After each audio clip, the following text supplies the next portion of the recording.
Ok.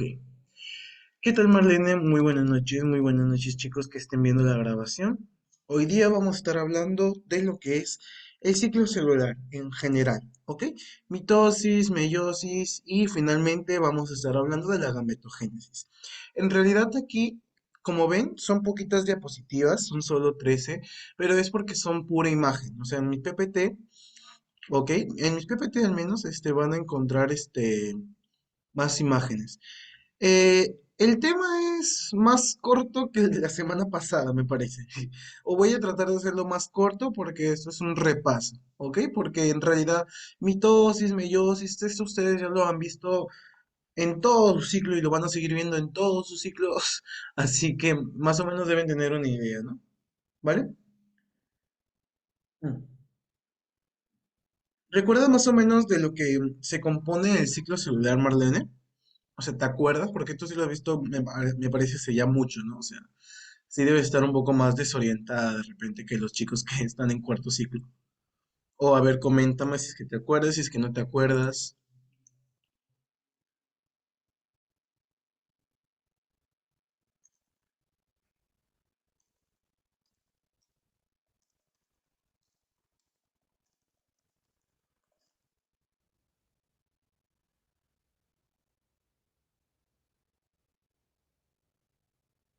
Mm, ¿Sí? O sea, más o menos te acuerdas o no. Dime solamente sí o no.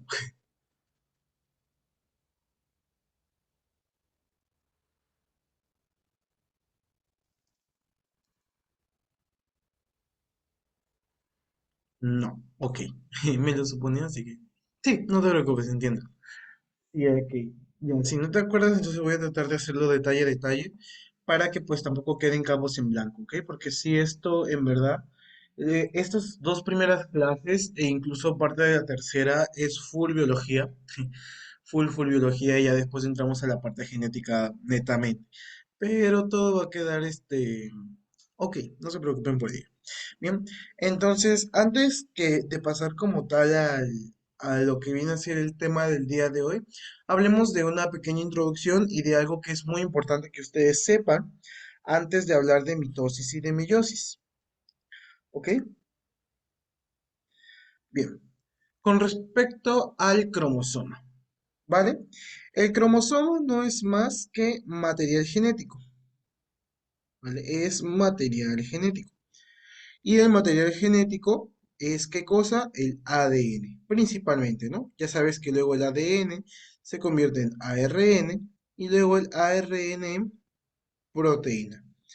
Bien, eso es lo básico que deberían de recordar.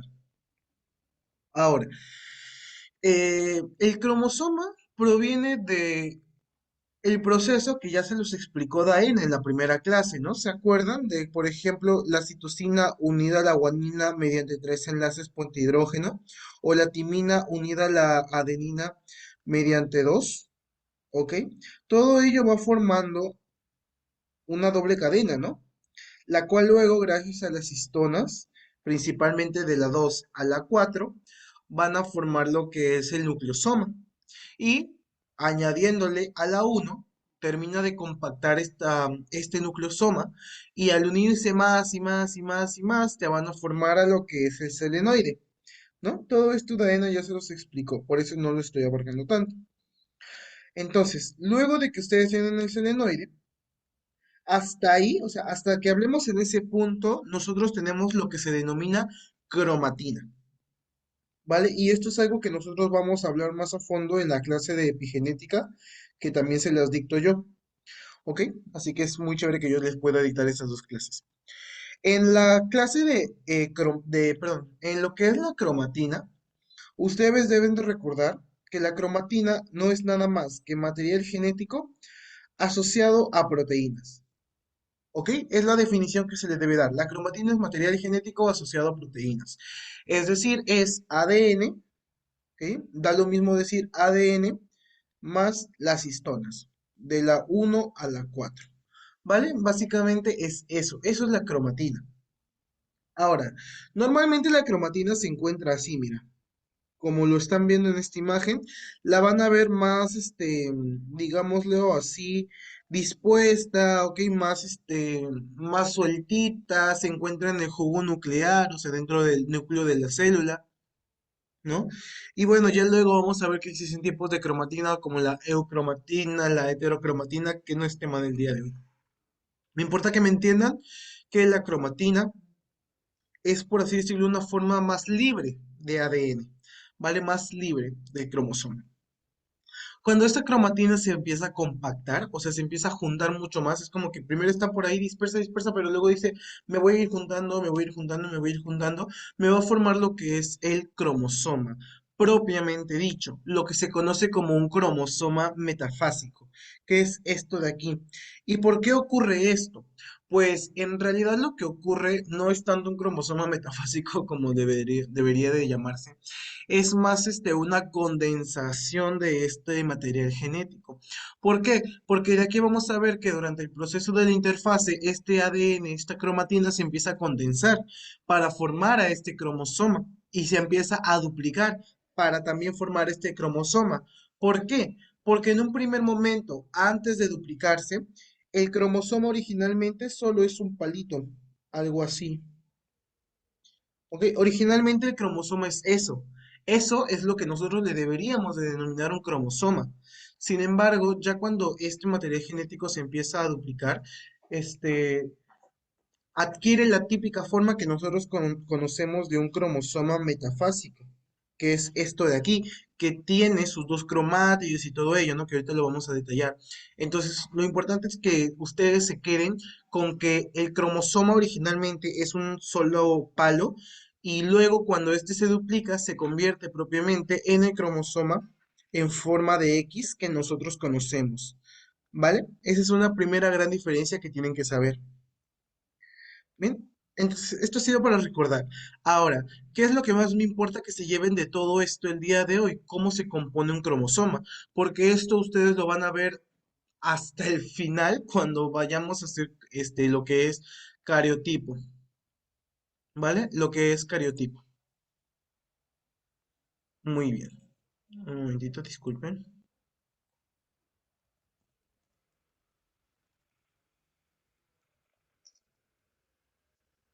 Ok.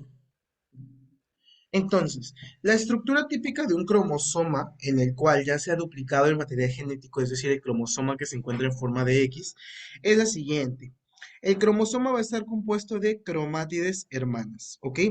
Esta de aquí es una cromátide y esta otra de acá es la otra cromátide. ¿Y por qué se les dice cromátides o cromátidas hermanas? Porque tienen el mismo material genético. Y ya lo vamos a ver por qué, porque este material se empieza a duplicar durante lo que es la interfase. Pero básicamente el mismo ADN o los mismos genes que se encuentran en el bracito izquierdo, por ejemplo, ustedes lo van a encontrar en el otro palito que es el palito derecho. ¿Vale? Porque es básicamente lo mismo. Es como que yo por aquí pusiera un espejo y se están reflejando. ¿Vale? Por eso se les denomina cromátides hermanas. Ahora, cada uno de ellos cuenta con estructuras, ¿vale? La principal y lo que siempre se deben acordar, porque luego se empiezan a olvidar en ciclos más adelante, es que esta cuenta con dos brazos, ¿ok? Un brazo que es denominado el brazo P y otro que es denominado el brazo Q, ¿vale? Aquí muchos se olvidan, por ejemplo, de que siempre existe un brazo corto y un brazo largo, ¿no? ¿Ok? En este caso, P es corto y Q es largo. Y muchos se olvidan cuál es cuál. A veces dicen Q corto, largo P y no es así. ¿Ok? Para que se acuerden siempre, la P indica lo que es este pequeño o petit. De hecho, por eso se le dio la denominación de la palabra P, porque viene de la palabra petit, que es literalmente que significa pequeño en español, ¿no? No sé si han visto el TikTok que se ve. Es tan petit que ya, pues chiquitito. ¿Vale? Entonces, es por eso que se le denomina brazo P, brazo corto. Bien, por otro lado, al brazo Q, que es el brazo largo, se le denomina así porque es la letra que le sigue a la P. Entonces, P, Q, ¿no? De Q viene de largo. Muy bien, perfecto. Ahora, otra estructura que ustedes de muy importante y no se pueden olvidar para este tema del día de hoy es la constricción primaria. Edwin, yo nunca he escuchado de la constricción primaria. Sí has escuchado del centrómero. Eso es, ¿ok? La constricción primaria es el centrómero, ¿vale? Se le dice así, o sea, constricción primaria porque es la primera constricción y que se encuentra en el centro, por eso se llama centrómero, ¿vale? Sin embargo, no es la única constricción que existe, al menos no en la mayoría de cromosomas, sino que en algunos otros existen una famosa constricción secundaria, que es así se denomina así, constricción secundaria en la cual a partir de esa constricción secundaria se forma otra estructura que se denomina los satélites, ¿vale? Entonces, cuando ustedes ven una constricción secundaria, lo que sigue de ella va a ser el satélite, ¿vale? Ese es el nombre. Y finalmente van a encontrar lo que es el telómero, ¿vale? El telómero es otra estructura muy importante. ¿Por qué? Porque el telómero se relaciona mucho con lo que es la senescencia de lo que viene a ser los genes. ¿Vale? De repente ustedes han visto o van a ver cuando estén por fisiopato temas de senescencia celular, de que si este telómero se va cortando y este cromosoma se sigue duplicando a pesar de tener el telómero corto, los genes van a ser afectados, van a existir mutaciones, esto te predispone a más enfermedades, entonces todo ello está relacionado. E incluso el telómero cobra un papel muy importante en lo que es la oncología, lo que es el cáncer. Precisamente por eso que te digo, de que si se acortan demasiado, la vida útil del cromosoma o del material genético se ve afectada y por ende eh, en condiciones fisiológicas, cuando este telómero se acorta, la célula senescente debería de entrar a un proceso de apoptosis. En condiciones patológicas, como por ejemplo lo puede decir el cáncer, este telómero, a pesar de ser corto, la célula no cumple el proceso de apoptosis y se sigue replicando con este telómero corto, lo que te lleva a tener mutaciones para lo que te predispone tumor. ¿Bien? Perfecto. Ahora, una última cosa que es importante señalar en el centrómero. En el centrómero, y no se grafica en esta parte de acá, ustedes encuentran una estructura denominada el cinetocoro, lo van a encontrar de esta forma. En este cinetocoro se van a adherir otros componentes que ya lo vamos a ver durante la mitosis, durante la meiosis, que permite la separación ya sea de cromátides hermanas o de cromosomas homólogos. ¿Bien? Pero en líneas generales, esa es la estructura que quiero que se lleve de lo que es el cromosoma. Muy bien, perfecto. Pasamos a la siguiente PPT. Ahora, aquí debería decir tipos de cromosomas, me olvidé cambiarlo. ¿Ok? Pero, para que lo vean aquí. Ya que conocen la estructura del cromosoma, el cromosoma puede ser clasificado en dos grupos. El grupo que a nosotros nos importa el día de hoy es según la ubicación de su centrómero, ¿ok? Si está más arriba, si está más abajo, si es en el medio, si es que está cerca de los telómeros, si es que no está, ¿vale? Todo ello. Solamente para que lo sepan, la otra división es según el material genético que ellos poseen. Es por eso que un cromosoma se puede dividir en lo que es cromosomas somáticos y cromosomas sexuales. ¿Vale? Los cromosomas somáticos son aquellos que te van a dar características relacionadas netamente con tu apariencia, ¿vale? El color de tu pelo, el color de tus ojos, la forma de tu nariz, cuánto mides, cuánto pesas, el color de tu piel, etcétera. ¿Vale? Esos van a ser los cromosomas somáticos, contienen esa información somática. Por otro lado, los cromosomas sexuales son aquellos que se van a encontrar, perdón, que te van a dar las características, valga la redundancia, sexuales, ¿vale? En el caso de la mujer, si se le van a estrechar las caderas, el tamaño de las boobies, si al momento de la diferenciación sexual tu conducto de Müller o el conducto de Wolff es el que se desarrolla, ¿vale? Todo ello va a depender bastante de este tipo de cromosomas. Y esto lo ven, por ejemplo, luego con Daena en alteraciones de la diferenciación sexual. Entonces, todo es importante que se lo vayan recordando. Muy bien, pero eso no es la clasificación que a nosotros nos importa el día de hoy. El día de hoy, lo que a mí me importa que ustedes se lleven es según la ubicación del centrómero. Entonces, supongamos que estamos en un mundo perfecto y el centrómero se encuentra justamente a la mitad del cromosoma. ¿Vale? Eso va a generar una disposición en que tanto el brazo P como el brazo Q tienen un tamaño bastante similar. A esos tipos de cromosomas se les denomina metacéntricos, donde el centrómero se encuentra justo en la mitad de ambos brazos, lo que genera, como te digo, la misma longitud entre los dos. Luego, ¿qué pasa si este centrómero de repente subió un poquito? ¿Ok? Y ese se denomina un submetacéntrico, generando que ya se note una gran diferencia, o bueno, una diferencia marcadita en lo que es el brazo P y el brazo Q, ¿vale? Luego tenemos al cromosoma acrocéntrico, en el cual el brazo P prácticamente se ve de un tamaño diminuto, muy cerca a lo que vendrían a ser los telómeros, sin estar en los telómeros, ¿vale? A eso se le denomina acrocéntrico. Muy bien. Finalmente tenemos lo que es el telocéntrico. Y según lo que yo te he dicho, estos telocéntricos se les denomina así porque el centrómero va a estar ubicado justamente en los telómeros, ¿no? Y lo que genera también a su vez que, por así decirlo, no exista o que sea en verdad demasiado diminuto lo que es los brazos Q. Perdón, los brazos P, ¿ok? Los brazos P. Por eso es que se dice que solo tiene un par de brazos. Literalmente es como un pantalón. ¿Ven? Ahora, de todos estos cuatro tipos de cromosomas, hay uno que no existe en el cariotipo humano y es el telocéntrico, ¿vale? El humano no cuenta con cromosomas telocéntricos, sí contamos con cromosomas acrocéntricos, ¿ok? Sí contamos con ese tipo de cromosomas. Metacéntricos, submetacéntricos y acrocéntricos, pero telocéntricos en el cariotipo humano no vas a encontrar. Ya, pero Edwin, me estás diciendo cariotipo, ¿qué es el cariotipo? Bien, el cariotipo básicamente es la organización de tus cromosomas en una imagen, ¿vale? Es lo que te permite a ti encontrar, ¿ok? Si tienes los cromosomas completos, si te falta alguno, si de repente por ahí se ha borrado algún gen, ¿vale? Ese es un cariotipo, que lo vamos a ver en otra clase más a detalle, ¿ok? Así que por ahora no te mareo con ello. Muy bien, perfecto. Ahora sí, podemos hablar netamente de lo que es el ciclo celular. Perfecto, regresamos. Ahora sí, entonces, hablando del ciclo celular, ¿ok? Uy, no puedo. Bien, el ciclo celular, chicas. El ciclo celular básicamente son las etapas por las cuales pasa una célula para poder replicarse, ¿ok? Es decir, para que de una célula madre nazcan células hijas.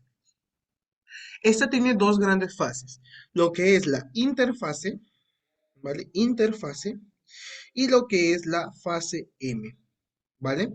Interfase y fase M. ¿Vale? Son dos grandes grupos del ciclo celular, interfase y fase M. La interfase, ¿vale? La interfase tiene a su vez tres fases dentro de ella. Fase G1, fase S y fase G2, ¿vale? G1, S y G2 están dentro de la interfase, ¿vale? Por otro lado, en la fase M ustedes no solamente van a ver a la mitosis, también pueden ver a lo que es la meiosis. ¿Vale? Uy, perdón. Uy, perdón. Tuve una pequeña interrupción. Bien, entonces también vas a encontrar a la meiosis. ¿Vale? Ahora, hablemos de la fase G1, S y G2. En la fase G1, la célula va a empezar a crecer. ¿Ok? Va a empezar a ampliar su citoplasma, va a empezar a duplicar sus organelas, va a empezar a crecer. ¿Ok? Eso es lo principal. Durante la fase N ocurre un proceso muy importante, que es la síntesis de ADN, es decir, el ADN se va a replicar, ¿ok? El ADN se va a replicar.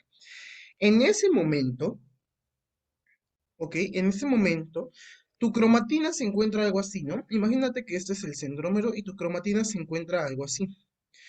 Al momento de que se replique, ahí se va a ver algo así. Esta fibra de acá va a ser igual a esta de acá y viceversa. Y esta de acá va a ser igual a esta de acá y viceversa, ¿no? ¿Te acuerdas que te dije que la cromátide, perdón, que el cromosoma, un solo palito era igual que el otro? Es por esto, porque se ha replicado. Entonces, en el momento antes de que ingresara a la fase M y se empieza a condensar, el cromosoma estaba así, ¿no? ¿Te acuerdas? Pero como se replicó durante la fase S, ahora es así.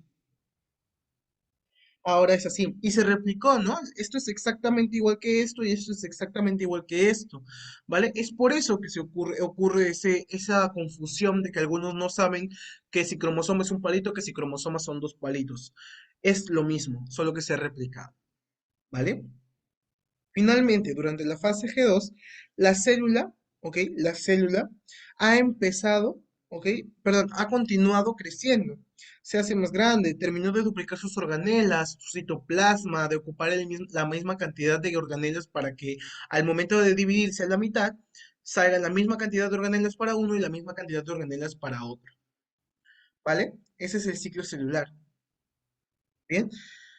Además, en este momento se empieza a condensar un poco el cromosoma para que pueda ingresar a la fase M, ¿vale? Para que pueda ingresar a la fase M, ¿ok? Y eso vendría a ser básicamente la interfase. Durante la fase M ya vamos a hablar mitosis y meiosis, pero primero te voy a explicar la fase G0. La fase G0 básicamente es un punto de la replicación de la interfase en la cual, por ejemplo, hay un stop de este ciclo celular con el objetivo de que no haya senescencia, ¿vale? De que no se replique, por ejemplo. Como pueden ser, por ejemplo, los eritrocitos. Los eritrocitos hay un punto en el que ya no se replican y entran a fase G0 durante 120 días, que es su periodo de muerte, de vida, perdón, su periodo de vida, para que estos ya luego pues sean reciclados, ¿no? Por el vaso, y sus componentes, etcétera, ¿no? Entonces es eso, es como un periodo de stop, ¿vale? Eso es el ciclo celular a grandes rasgos, para que lo entiendas, para que lo comprendas, ¿ok? Muy bien. Ahora sí, vamos a hablar de la fase M. Hablemos de la mitosis, ¿vale? Hablemos de la mitosis.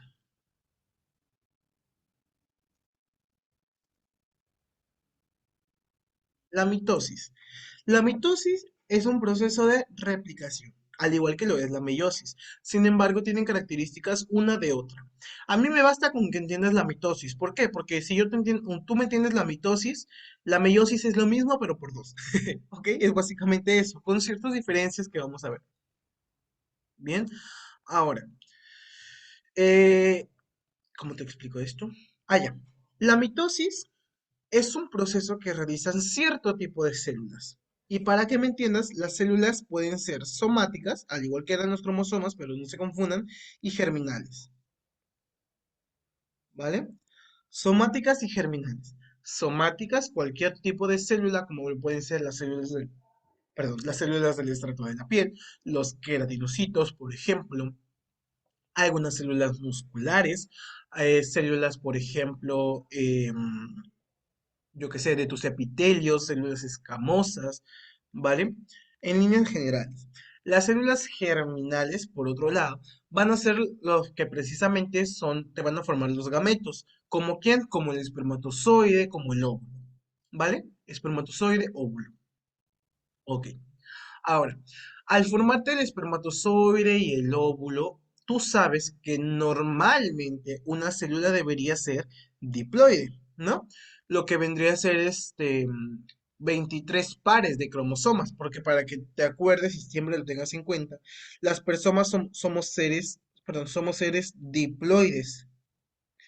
Y diploides quiere decir que en cada juego de cromosomas nosotros tenemos dos. ¿Ok? Por eso tenemos pares, ¿no? Y así hasta completar 23 parejas, ¿vale? Es por eso que somos diploides de 23 pares, ¿vale? Ok. Hay otros seres que pueden tener otro número de cromosomas y ahí en la PPT de tu universidad hay un cuadrito que te muestra que si la vaca tiene tantos cromosomas, que si la mosca tiene tantos cromosomas. O sea, hay algunos que pueden tener desde 2, 3 cromosomas, hay otros que tienen 40 y tantos cromosomas, hay unos que son haploides, otros que son diploides, normalmente diploides, ¿vale? Pero esto lo que quiero llegar es que no todas las especies cuentan con la misma cantidad de cromosomas. De repente por ahí el humano puede coincidir con alguna otra especie. Es decir, por ejemplo, el humano tiene 23 pares, es un ser diploide de 23 pares. Hay otros animales, por ejemplo, que pueden tener 23 pares siendo diploides, ¿ok? Diploides de 23 pares. Entonces no es exclusiva la cantidad, sin embargo, puede variar.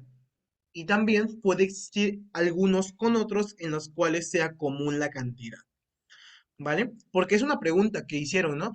El ser humano es el único ser diploide de 23 pares y muchos marcaban verdadero porque creían que solamente el humano era diploide de 23 y no es cierto, hay otras especies que pueden ser diploides de 23, ¿vale? Ahora, cuando yo ya te explicaba lo de las células somáticas y las células germinales, te lo decía ¿por qué? Porque las células perdón, somáticas van a ser quienes realicen la mitosis. Por otro lado, las células germinales van a ser quienes realicen la meiosis. ¿Vale? Es el gran proceso. Somáticas, mitosis, germinales, meiosis. ¿Ok? Esa es la primera gran diferencia que tú tienes que tener en cuenta. Ahora, vamos a hablar netamente de la mitosis. La mitosis es un proceso por el cual una célula diploide, ¿ok? Esto significa diploide, ¿vale? Dos N, dos juegos. Una célula diploide, por ejemplo, pongamos de ejemplo, yo que sé, un miocito de músculo esquelético, por ejemplo, es una célula diploide, la cual a partir de ella se van a originar dos células, ¿ok? Dos células diploides. ¿Ok? Dos células diploides. Es como por así decirte que yo inicio con una célula, por ejemplo, ¿no? Con 46 cromosomas, ¿ok? Y ella ha pasado por un proceso que se ha duplicado y sus dos células hijas, ¿ok? Al dividirse, una tiene 46 y la otra también tiene 46 cromosomas, ¿vale? Eso es lo que ocurre en la mitosis, ¿vale? Eso es lo que ocurre en la mitosis. Además, el material genético que tenga ella y el material genético que tenga ella van a ser igual al material genético que tuvo la madre. Es por ello que a ellos se le denomina célula madre y a ellas se le denominan células hijas, ¿vale? Y eso es otra característica que se le da a la mitosis, que es un material invariable, ¿vale? Es un material invariable. ¿Por qué? Porque el material genético que tienen ellas es igual al que tiene la madre, ¿vale? Siempre es importante que sepas eso. Entonces, hasta ahorita, ¿qué características hemos dicho? Que la mitosis es realizada por células somáticas, que de una célula perdón, de una célula madre se van a originar dos células hijas. Y el material genético que se va a heredar se mantiene invariable, es decir, es igual tanto para las células hijas como para la célula madre, ¿vale? Es lo principal que tú tienes que recordar. Muy bien. Ahora, hablando propiamente de la mitosis y de los pasos que ella tenga, ¿vale? Y de los pasos que ella tenga. Va a contar, algunos dicen 4, 5, 6, depende de cómo tú lo veas, ¿vale? Lo que es la profase, perdón, 4 o 5, no sé por qué dije 6. Bueno, es que, claro, algunos le consideran 6. ¿Ya? Eh, perdón, ya. Perdón, lapsus. Vas a contar con la profase, metafase, anafase y telofase, ¿vale? Y telofase, ¿ok? Profase, anafase, perdón, profase, metafase, anafase y telofase. Algunos ahí le agregan, por ejemplo, lo que es la cinetogénesis, ¿vale? La cinetogénesis después de la telofase. Lo consideran algunos dentro de la mitosis propiamente, pero en realidad lo que te dice la mayoría de libros son estos cuatro fases. Otros le agregan lo que es la prometafase, ¿ok? Que en realidad es un periodo intermedio entre lo que es la profase y la metafase, ¿vale? Así que por ahí te puedes guiar. Depende mucho de lo que te diga tu profesor. Yo te estoy enseñando las dos formas o tres formas en las que le enseñan, ¿vale? Porque algunos, como te digo aquí, le agregan lo que es la cinetogénesis. Citogénesis, citogénesis. ¿Vale? Entonces, como yo ya te dije, tu célula estaba en un proceso de interfase, ¿no? En el cual hizo fase G1, hizo fase S e hizo fase G2. Y su cromatina ha sido duplicada, ¿no? ¿Te acuerdas que yo te dije que la cromatina estaba primero así, ¿no? Como abierta, y luego al duplicarse hacía esto, en donde esto era igual a ello y esto así, y viceversa de este lado, ¿ok? Eso te lo mencioné. Luego, cuando ésta ha terminado su proceso de interfase en la fase G2 que se empieza a preparar, el material genético se empieza a condensar. ¿vale? Es decir, como que se empieza a agrupar más, a pegarse más. Las histonas están más activas, están haciendo que se fusionen más, ¿vale? Entonces, la profase, en la profase lo que va a pasar es que la cromatina se empieza a condensar. Y además de ello, lo que es la envoltura nuclear, ¿ok? La envoltura nuclear, ¿ok? La carioteca, se va a empezar a separar, a desintegrar, por así decirlo, ¿ok? Además, dentro de la célula, tú vas a ver lo que son los usos mitóticos, perdón, lo que son los centrosomas, ¿vale? Lo que son los centrosomas. Estos centrosomas cuentan con lo que son los usos mitóticos y los usos mitóticos van a ser, digamos, lo que genera este gran, esta gran separación de este material genético, ¿ok? Entonces es muy importante. Centrosoma o centriolos, también lo puedes encontrar, ¿ok? Centrosomas o centriolos. Luego en la prometafase, como te digo, es una fase intermedia entre profase y metafase. No todos la consideran, unos sí, otros no. ¿Qué ocurre en esta? En esta, el cromosoma propiamente ya está muy condensado, o sea, ya está ok. ¿Ok? Es un cromosoma prometafásico, que es un cromosoma, digamos, lo más ideal que puedes obtener para observar un cariotipo y un bandeo cromosómico, por ejemplo, de Fish. Pero como digo, eso es otra clase. ¿Vale? Entonces, en esta prometafase, la envoltura nuclear se termina como de separar. Y lo que va a pasar es que estos centriolos o centrosomas empiezan a liberar más sus usos mitóticos y empiezan a buscar una estructura denominada el cinetocoro. ¿Te acuerdas que te expliqué, no? Que este era tu cromosoma, ¿no?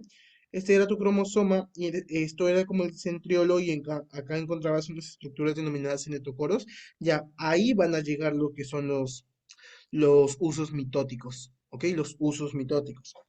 En la metafase, lo que va a pasar es que estos cromosomas se van a alinear en una sola línea, ¿vale? Hacen esto.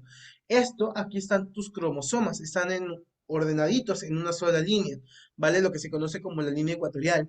Y lo que es el uso mitótico ya está todo pegado al cinetocoro, ¿ok?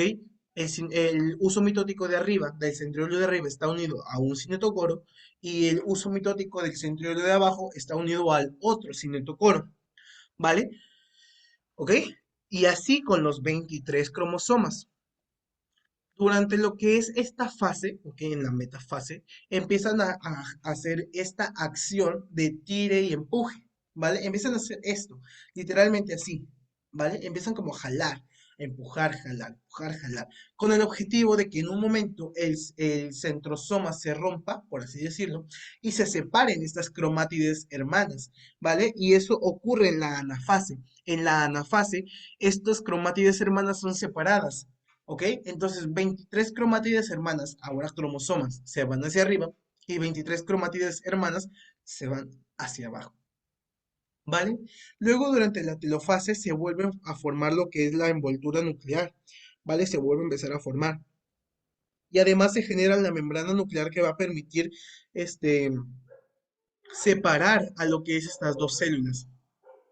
¿Vale? A estos dos materiales genéticos, para que al final se dé el proceso de la citogénesis y se formen estas dos células hijas, ¿vale? Ambas con 46 cromosomas cada uno, al igual que lo era la célula madre, ¿vale? Y ese es el proceso de la mitosis. Ahora, si me has entendido mitosis, meiosis es lo mismo con una cierta diferencia que ahorita vamos a ver, ¿vale? Tú tienes acá tu célula, perdón, tu célula diploide, la cual ha duplicado su material genético, ¿no? ¿Ok? Y tienes tus cromosomas homólogos, ¿vale? La diferencia aquí es que tú vas a tener 23 pares, ¿ok? Tú vas a tener 23 pares, pero ahora vas a estar así. Ay, perdón. Van a estar así, ¿vale? ¿Ok? ¿Ok? ¿Ok? ¿Sí me entiendes? ¿Me entiendes? ¿Me entiendes? Bien. Ok. Entonces la cromatina está duplicada, ¿no? Que hasta aquí es exactamente lo mismo que había pasado acá. ¿Qué pasa en la meiosis? Muy bien. La meiosis, a diferencia de la mitosis, es realizada ¿por quién? Por células germinales, ¿vale? Es realizada por células germinales. De una célula madre, ¿ok? De una célula madre van a generarse primero dos células hijas. en un primer momento. Pero hasta el final de la mitosis, ¿ok? Hasta el final de la mitosis se van a formar cuatro células hijas. ¿Ok? Esto quiere decir que de una célula madre se van a formar cuatro células hijas. ¿Ok? La primera de ellas va a ser 2N, porque es una célula diploide, es una célula madre. Luego, en la anafase, perdón, ¿qué hablo? Luego, en la primera meiosis, ellas van a seguir siendo, perdón, ellas van a ser N ahora, ¿ok? Van a tener la mitad de material genético, ¿vale? Van a tener la mitad de material genético, ¿ok? Muy bien. Y luego, también estas células hijas van a volverse a duplicar y van a tener la mitad de material genético. ¿Ok? Van a tener la mitad de material genético. Entonces, aquí se dice que de una célula madre diploide se van a originar cuatro células hijas haploides, a diferencia de cómo ocurría en la mitosis, que en la mitosis tú tenías una célula madre diploide y se originaban dos células hijas diploides. Aquí no, aquí es una célula madre diploide y cuatro células hijas haploides, es decir, con la mitad de material genético. Además de ello, en la meiosis existe la particularidad de que el material genético es variable, por algo que vamos a ver más adelante. ¿Ok? Es variable. Entonces, esas son las características de la meiosis. ¿Ok? Bien, entonces mira lo que pasa aquí con tu célula cuando ya tiene su cromatina duplicada. Va a contar con sus cromosomas homólogos. ¿Ok? Son sus cromosomas homólogos. ¿Ok? Perfecto. Entonces, tú sabes que tu célula, en lo que pasaba en la diapositiva, perdón, en la mitosis, es que los 46 cromosomas, ¿ok? Porque tú sabes que son pares, ¿no? Tú tienes, o sea, tú ubicas así, ¿no? Por ejemplo, esto es tu par uno, par 2 y par 3. Y este cromosoma es igualito que este de acá, ¿no? O este de aquí es igualito a este de acá. Pues bien, lo que pasaba en la meiosis es que los 46 cromosomas se ubicaban así, ¿no? En la metafase. Y así hasta los 46. ¿Vale? Este es el 46. Y todos eran separados, 46 cromátides hacia arriba y 46 cromátides hacia abajo, ¿no? ¿Te acuerdas? Cada una que tenía 46 cromosomas. Ok, eso te lo expliqué, ¿no? ¿Qué pasa aquí? Mira, cuando tú tienes tu profase uno, ¿ok? Porque aquí hablamos de meiosis uno y de meiosis 2, ¿ok? En la profase uno, lo que va a pasar es que igualito, se empieza a degradar la membrana, ¿no? ¿Dónde cambia la cosa? En la metafase uno. ¿Por qué? Porque a diferencia de lo que pasaba en la mitosis, donde los 46 se ordenaban en una sola línea, ¿no? ¿Esto te acuerdas que ocurrió en la mitosis? Lo que va a pasar en la meiosis uno es que los 46 cromosomas se van a alinear en dos líneas. ¿Cómo así, Edwin? Se van a ordenar así. Mira. Y así hasta completar los 23 pares, ¿ok? Los 46 cromosomas. Así. Estos es el 46, ¿no? Los últimos, los dos últimos. Que, bueno, en realidad esto sería el par 23, ¿no? Para que me entiendas, eso sería el par 23. Es decir, los cromosomas se alinean en dos líneas. A diferencia de lo que pasaba en la mitosis, que era una sola línea, en la meiosis son dos líneas de cromosomas homólogos, de pares de cromosomas. ¿Ok? Y ellos se alinean en la línea ecuatorial, ¿ok? En dos líneas, ¿ok? Así, en dos líneas en medio de la célula. Luego va a venir el centriolo, el centrosoma, ¿no? Con su uso mitótico se va a unir a lo que es al cinetocoro, ¿no? ¿Te acuerdas? Bien, y ellos van a empezar a jalar. ¿Qué pasa aquí? Que a diferencia de lo que pasaba en la anafase de la mitosis, se separaban cromátides hermanas. Aquí no. Aquí tú vas a separar cromosomas homólogos. Mira, notas cómo en la mitosis, mira, notas tú cómo en la mitosis se separaba un palito, ¿ok? Palitos 46 para arriba, 46 para abajo, ¿no? Uno y uno. Bien, en la meiosis no. Mira que se va. Un cromosoma completo, sus dos cromátides. ¿ok? Se van a ir 23 hacia arriba y 23 hacia abajo, a diferencia de lo que ocurrió en la mitosis, que se iban 46 cromátides hacia arriba y 46 hacia abajo. Aquí se van 23 cromosomas hacia arriba y 23 cromosomas hacia abajo, ¿ok? Y luego se daba la telofase normalmente y se generaban las dos células hijas diploides, ¿ok?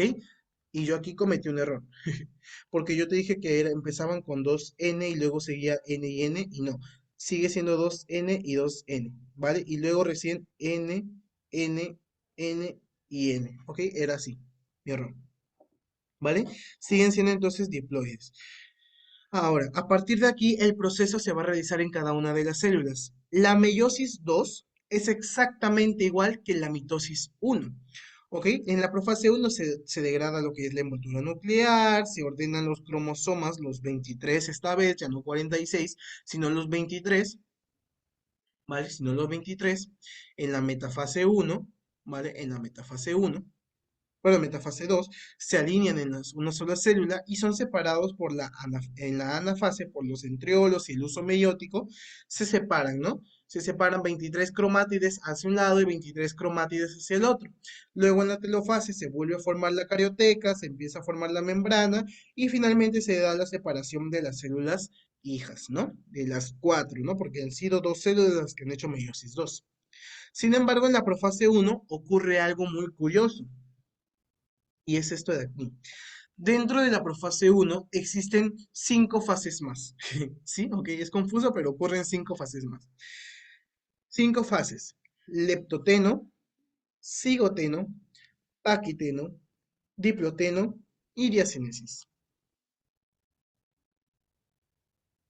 Muy bien. Y para que más o menos se lo acuerden, yo les creé una mnemotecnia que no sé si se la vayan a aprender, pero por si acaso se las diga, que es el leproso sigue a Paquita, ¿ok? El leproso sigue a Paquita, dispuesto, perdón si escribo mal, dispuesto al día, ¿ok? El leproso sigue a Paquita, dispuesto al día, ¿ok? Leptoteno, cigoteno, paquiteno, diploteno y diacenesis, ¿vale? Diploteno y diacenesis, por si te lo quieres aprender así. Ahora veamos qué ocurre en cada cosa. En el leptoteno se empiezan a condensar los cromosomas. En el cigoteno se va a formar una unión entre los cromosomas homólogos que se denomina sinapsis. Es como que hacen esto, se pegan, ¿vale? A través de complejos sinaptonémicos, ¿vale? Sinapsis. Luego, en el paquiteno ocurre lo que es la famosa recombinación, que si de repente no te acuerdas de la recombinación, tú has de haber escuchado lo que es el crossing over, el crossing over, que es literalmente un entrecruzamiento, una recombinación, en la cual lo que ocurre es que intercambian material genético, ¿no? ¿Notas tú cómo ese cromosoma de color naranja oscuro le da un pedacito y este de naranja claro le da el otro pedacito y lo intercambian? Eso ocurre en el paquiteno. En el diploteno, esa sinapsis que los mantenían unidos desaparece o empieza a desaparecer, para que finalmente en la diacenesis, ¿ok? Se termine de desorganizar la envoltura nuclear, porque hasta aquí estaba intacta, y finalmente puedan ingresar a lo que es la metafase 1, en donde el uso meiótico o el uso mitótico, que es lo mismo, se una al cinetoporo de cada cromosoma homólogo y se los lleve, ¿no? 23 hacia arriba y 23 hacia abajo. ¿Ok? Muy bien. Y luego seguía normalmente lo que pasaba, ¿no? Ahora, en realidad, ¿te acuerdas que yo te dije que aquí había un error? Aquí surgió una pequeña contradicción de que algunos autores consideran lo que es en este momento diploides y en otro momento dicen que lo consideran haploides. ¿Por qué? Porque como yo te dije aquí, ¿no? ¿Tú te acuerdas que aquí habían 23 así? ¿No? Habían dos líneas con 23 cromosomas cada uno, ¿no? Y 23 cromosomas habían acá y 23 cromosomas habían acá, de 46 que tenía originalmente la célula. Aquí, por ejemplo, este autor dice que la célula sigue siendo diploide. ¿Por qué? Porque estos 23 cromosomas son duplicados, ¿no? O sea, perdón, eh, la cromatina está así, ¿no? Entonces, para algunos autores, ellos siguen teniendo la información por dos, así que ellos siguen siendo diploides.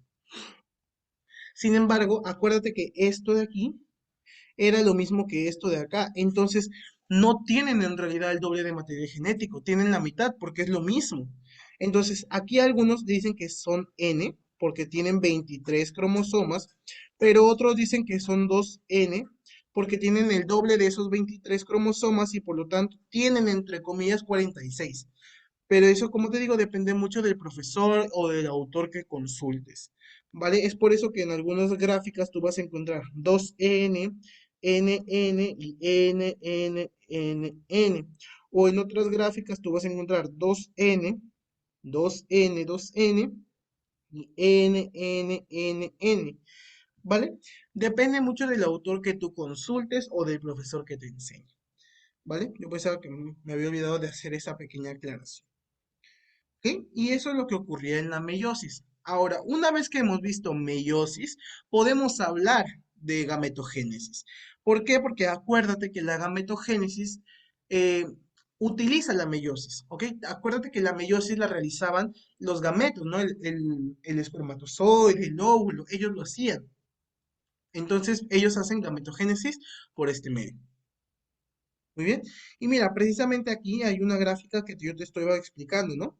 De una célula diploide, por ejemplo, mira, acá lo consideran como N y N, perdón, a comparación del otro autor que lo consideraba como 2N, 2N, que sigue siendo diploide, cuando en realidad no. ¿Vale? Depende mucho del autor que lo consultes. Ahora, la gametogénesis básicamente es el proceso por el cual se va a formar lo que son el óvulo en la mujer y el espermatozoide en el varón. ¿Vale? Y son procesos complejos, pero si has entendido meiosis, esto es exactamente lo mismo. Por eso ni siquiera vamos a esforzarnos en repetir todo ello, ¿vale? Ok. Pero ¿por qué ellos tienen que realizar este proceso de la meiosis? Muy bien.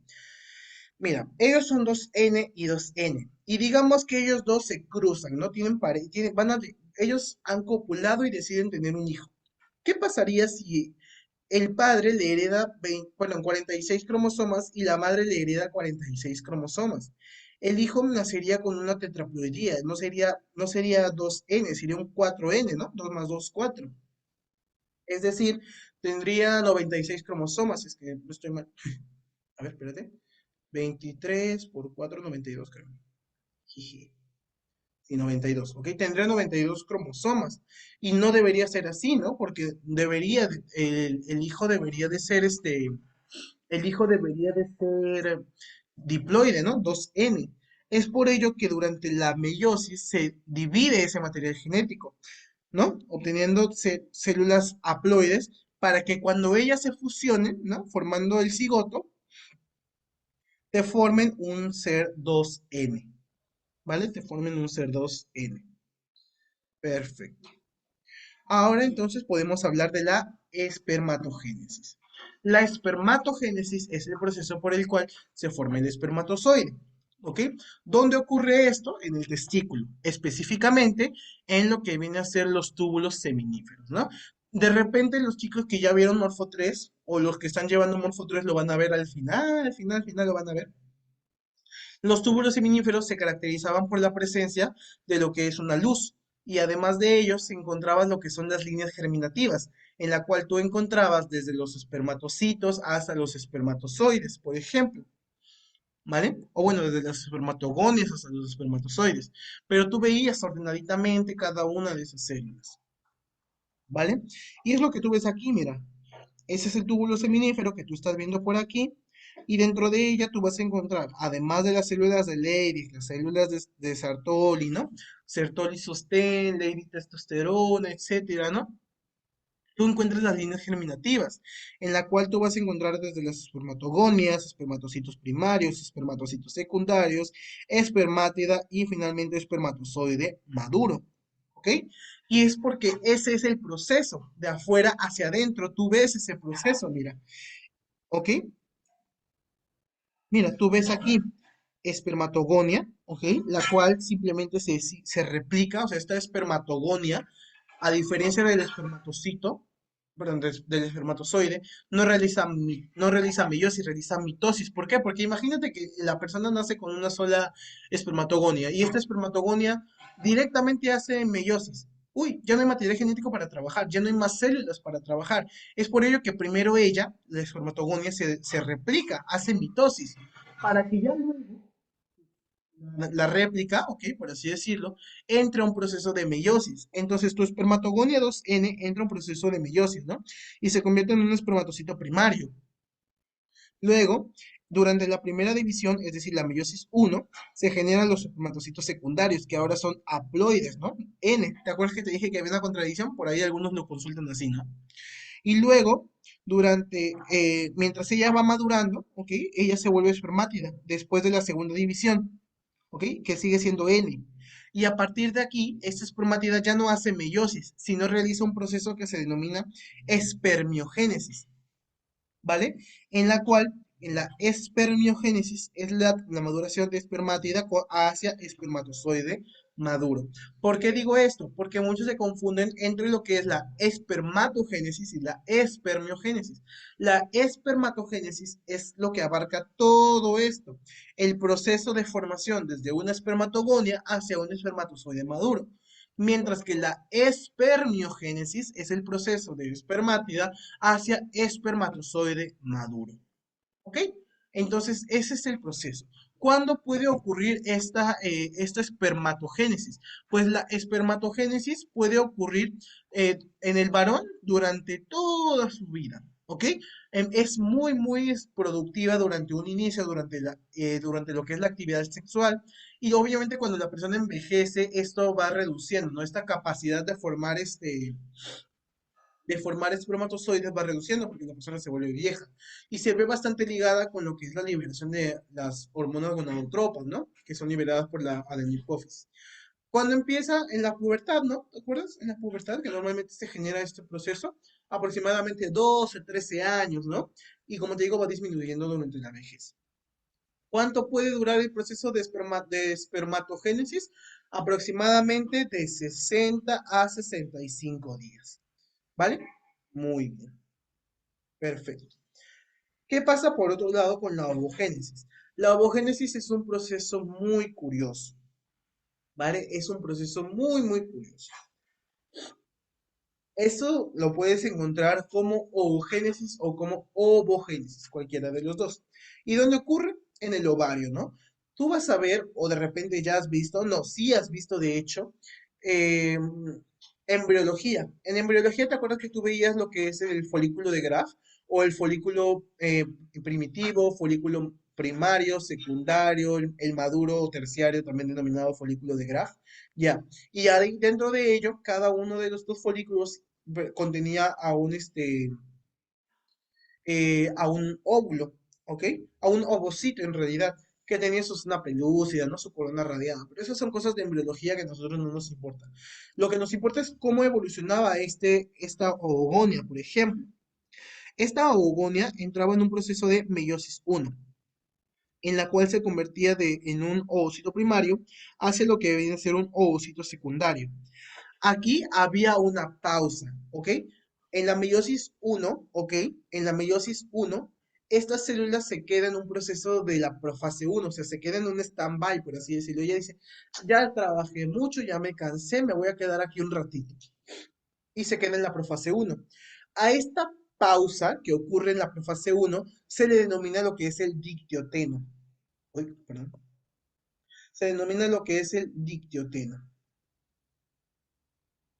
¿Sí? Entonces, en el dictioteno, lo que es el ovocito primario está detenido, ¿vale? Está detenido. ¿Hasta cuándo? Hasta que en el momento de la pubertad, ¿vale? Hasta el momento de la pubertad, este sigue avanzando, ¿vale? Este sigue avanzando. Y ahí recién se convierte en un ovocito secundario.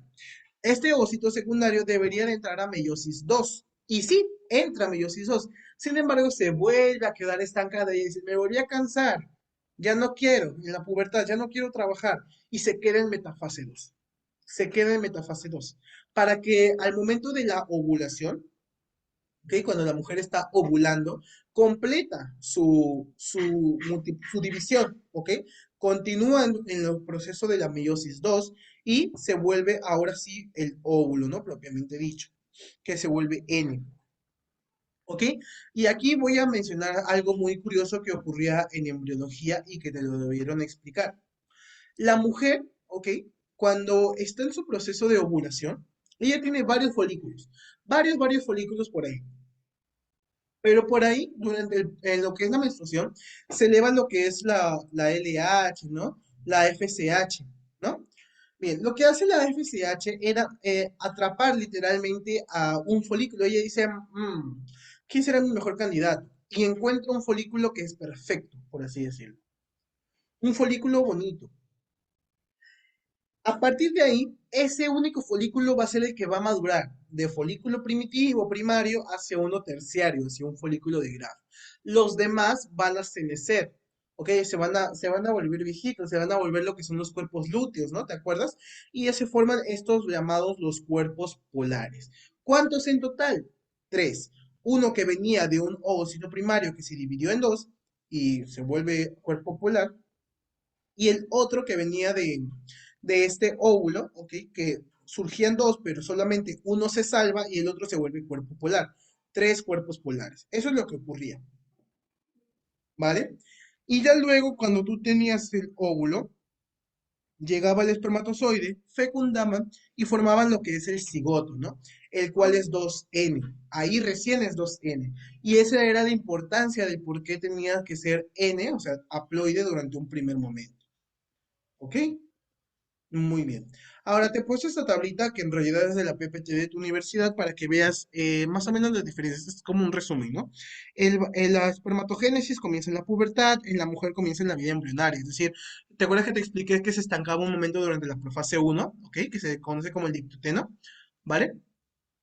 Esto ocurre durante lo que es la vida embrionaria, ¿no? Hasta la pubertad que se vuelve a activar y todo, ¿no? ¿Cuánto dura? 60 a 65 días. Me olvidé de la mujer, 10 a 50 años. Bien. Producción de gametos, 4 espermátidas, y en la mujer, un ovocito maduro, ¿no? Y 3 corpúsculos o los cuerpos polares, ¿no? ¿Te acuerdas? Muy bien. En la producción de gametos en la vida adulta, mira, el hombre puede producir de 100 a 200 millones por cada eyaculación, ¿ok? Y la mujer únicamente va a producir uno. Y aquí es donde surge la famosa frase, o mejor dicho, no sé si sus profesores de biología se los decían, el hombre se enfoca en la cantidad, pero no en la calidad. Muchos de esos espermatozoides pueden ser defectuosos, pueden tener algún defecto en su membrana, algún defecto en su cantidad de genes, algún defecto van a tener. Y por eso es que siempre se dice que la mujer, en este caso el óvulo, va a seleccionar al mejor candidato, no el más rápido, porque en realidad en la embriología antes se creía que el que llegaba más rápido era el primero en llegar, fecundaba y ya quedó. Pero no, ahora se sabe que el óvulo, ¿ok? Al óvulo van a llegar muchos espermatozoides, muchos. Sin embargo, esta capa del óvulo, ¿ok? Es como que dice, tú no, tú tampoco, tú menos, tú sí. Este me gusta este espermatozoide y lo deja que la fecunde. ¿Vale? Entonces, el varón se enfoca en cantidad, pero no en calidad, mientras que la mujer no produce cantidad, pero sí una calidad. Por eso es que cada óvulo que ella produce, por así decirlo, es perfecto. Que puede haber errores que vamos a ver más adelante, Edwin, porque existen síndromes, por ejemplo, no sé, Klinefelter, no sé, por ejemplo, ¿no? O síndrome de la supermujer, síndrome del superhombre, Edwin, ¿cómo es eso? Sí, puede haber errores, pero normalmente el error es del varón, o sea, nosotros somos los culpables, ¿vale? Normalmente el hombre tiene la culpa porque produce más cantidad, pero no calidad. La mujer produce calidad, pero no cantidad. ¿Ok? Muy bien. Y finalmente, ya para acabar, me parece, sí, acá te ponen en tu PPT de la universidad, te ponen algunos, digamos, errores que pueden ocurrir durante el proceso de mitosis o de meiosis. Esto lo voy a cambiar. ¿Ok? Que bueno, en realidad no creo que te pregunten, no es algo que se haya preguntado, es algo que han agregado nuevo, pero por si hay caso, ¿ok? La mitosis, por ejemplo, esto es lo que ocurre normal, ¿no? 2N y 2N, pero por ejemplo pueden existir no disyunciones en la cual una célula hija va a tener un cromosoma de más y otro va a tener un cromosoma de menos, por ejemplo. Eso lo van a ver mejor ya con Daena, me parece, en cromosomopatías numéricas.